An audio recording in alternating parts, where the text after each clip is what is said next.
Bom, agora vamos passar a palavra aqui ao colega Carlos Eduardo Lofrano, também foi colega nosso no Banco Central. Hoje ele vai passar para nós uma visão aí do olhar de fora, né? Mas ele já foi, inclusive, chefe do Departamento de Organização do Sistema Financeiro, do DEORF, e também do Departamento de Normas. Então, por favor.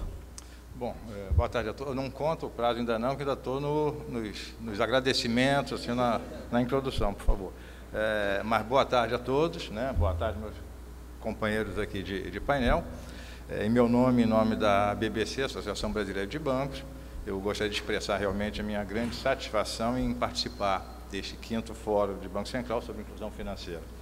E eu espero contribuir com algumas reflexões acerca desse tema regulação bancária e os reflexos para os consumidores, o que, aliás, é de enorme abrangência. Na realidade, qualquer ação, qualquer medida que venha do regulador em relação ao sistema financeiro, ela vai refletir de alguma forma, direto ou indiretamente, nos consumidores dos serviços bancários em geral, sejam essas ações de caráter macroprudencial ou voltadas para a supervisão, acompanhamento do sistema, né? Quer dizer, sempre, de alguma maneira, isso daí pode implicar ou deverá implicar nos custos das operações e até também na questão do aumento ou na redução da oferta de crédito, da oferta de operações. Mas é claro que é inquestionável o papel positivo que a regulação bancária exerce na formação de um ambiente favorável para que as relações financeiras sejam sustentáveis e inclusivas e que se apresentem como elementos contributivos para o desenvolvimento socioeconômico do país. Então, é importante que se ampliem as discussões de estratégias que visem a obtenção de progressos sociais. Mas é importante, igualmente, que se garanta a eficiência do sistema financeiro. E isso, necessariamente, implica um constante aperfeiçoamento das medidas de cunho regulatório, tanto na esfera financeira propriamente dita, quanto na obtenção de avanços na educação financeira da população. Eu acho que isso ficou muito claro aqui nesse fórum, né, nesse evento, foi muito bem demonstrado, seja nos painéis que antecederam esse aqui, seja no próprio pronunciamento do presidente Alexandre Tombini na abertura do evento. Então, eu entendo que essa conjugação poderá conferir realmente um quadro institucional compatível com a responsabilidade social, com transparência, com estímulo à concorrência, sem que se comprometa o equilíbrio financeiro das operações.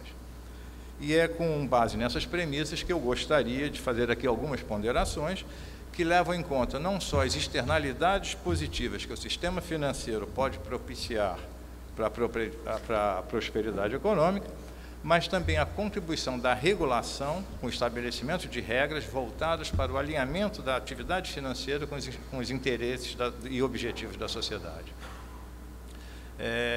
Aqui eu apontaria até o Prêmio Nobel de Economia de 2013, Robert Shiller, e quando ele diz que as finanças são a ciência da arquitetura dos objetivos da sociedade. Então, poderíamos até fazer uma comparação, não seria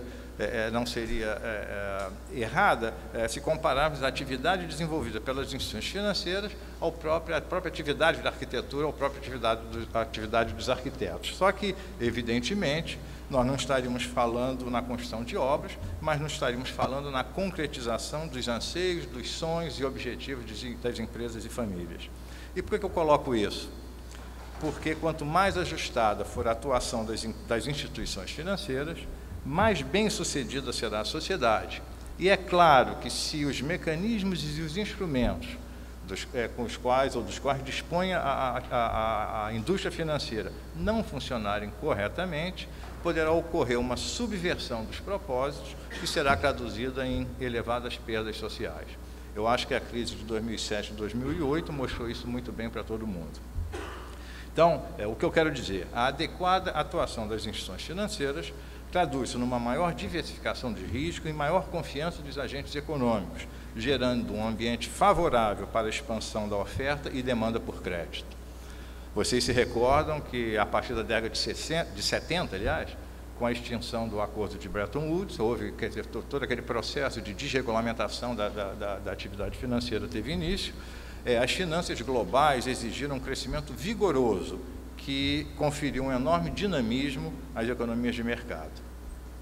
Contudo, a mesma crise de 2007 e 2008 demonstrou de forma clara um considerável rol de fatores responsáveis por falhas no funcionamento dos sistemas financeiros dos países avançados. E os desdobramentos dessa dolorosa experiência autorizam o levantamento de indagações, inclusive acerca do papel efetivo do sistema financeiro nas economias. Quer dizer, questões como seriam as atividades financeiras capazes de promover uma prosperidade inclusive econômica, quer dizer, perguntas deste tipo legitimamente vieram à tona, né?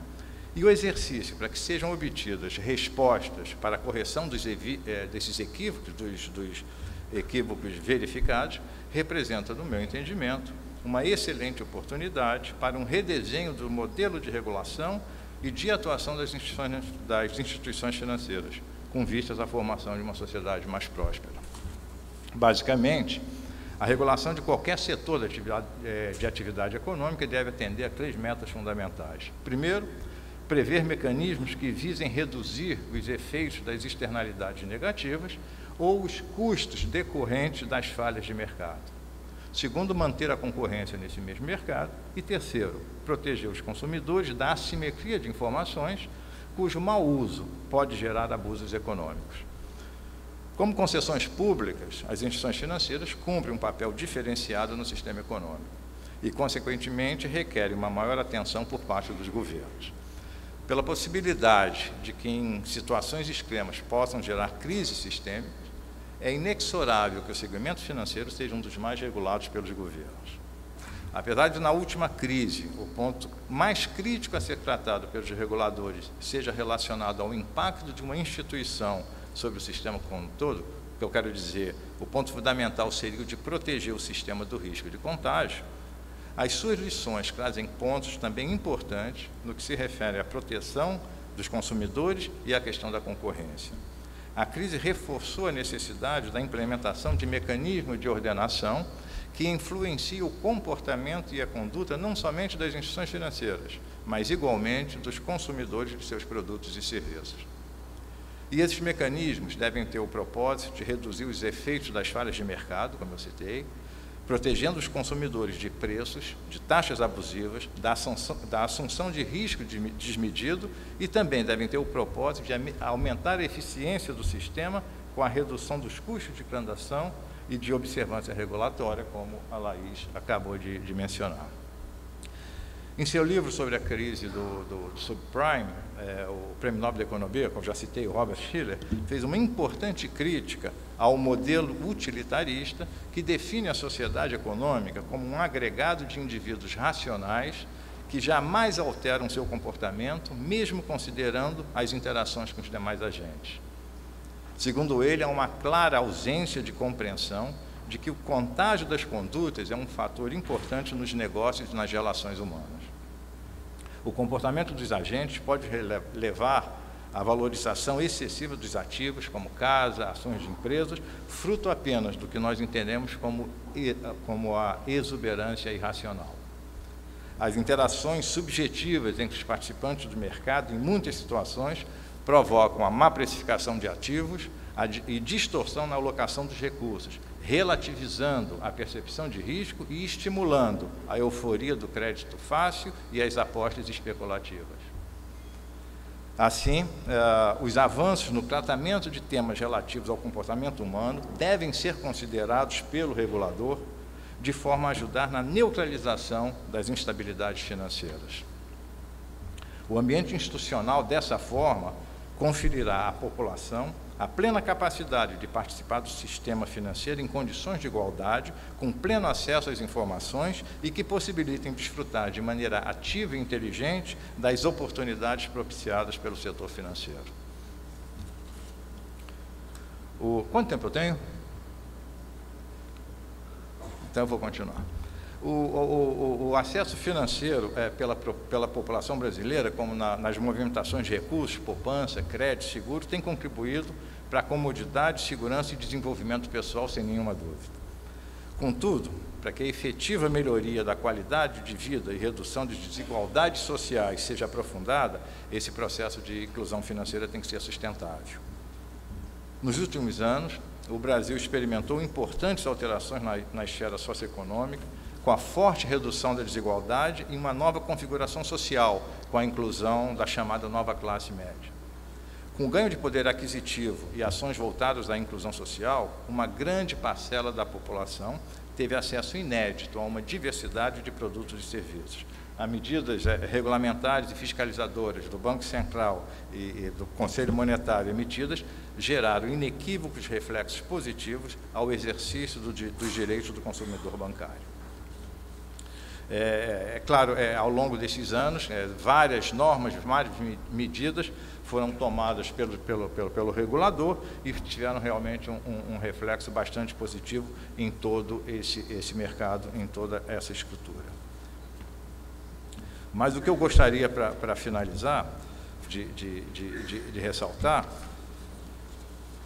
é que a utilização criteriosa, não obstante todas as medidas, não obstante os progressos alcançados, não obstante o acesso importantíssimo, o acesso experimentado por uma grande parcela da população brasileira, e não obstante todos esses acontecimentos, a utilização criteriosa dos serviços e produtos financeiros requer algumas capacidades cognitivas que talvez uma elevada parcela dos consumidores ainda não disponha.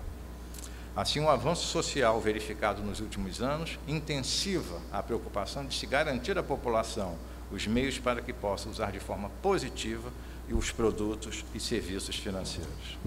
Então, para concluir, meu tempo já se esgotou, eu queria ressaltar a necessidade de, ao tempo em que se busca uma regulação mais consistente, mais adequada do ponto de vista da atividade financeira, há que se assegurar também todo um processo de educação financeira onde que permita que essa parcela, ou que os consumidores de serviços financeiros em geral, possam realmente obter capacidade para melhor escolher e fazer as escolhas mais acertadas e as escolhas mais conscientes.